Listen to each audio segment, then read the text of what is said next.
My parents told me I wasn't allowed to ride until I was 5. I couldn't take lessons.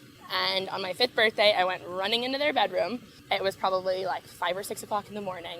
And I jumped on the bed and was like, I get to start taking riding lessons. So we drove around to a bunch of different barns and we ended up at Middle Ranch. I started training with Rob Gage.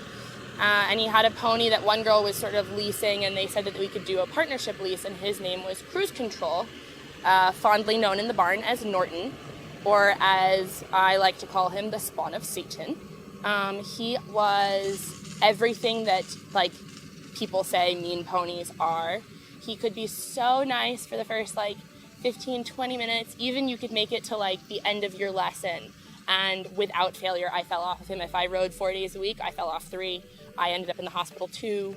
I had such a bad concussion one time that I got sick into my mom's brand new Kate Spade bag, which she still to this day has not let me live down. It was a one-of-a-kind, limited edition. I get the whole spiel about it. And she's like, this is how much I love you type thing. And I was like, well, if you love me that much, you probably would have stopped making me ride that pony all the time. But he was like devil, demon child. But he taught me that, every time you fall off, you have to get back on. I secretly think that my dad's idea in getting that pony was that so I would stop riding. Like, if she falls off all the time, she's not going to want to do it anymore.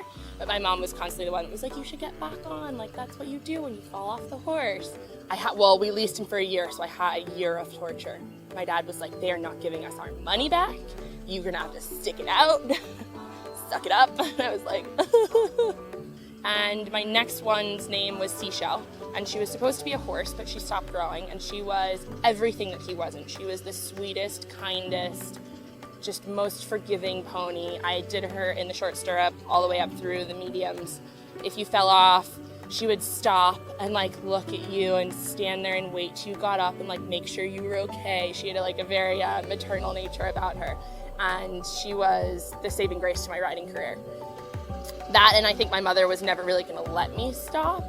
That was definitely my make it or break it moment, was if I was going to get a good second pony or not, and luckily she was a saint. So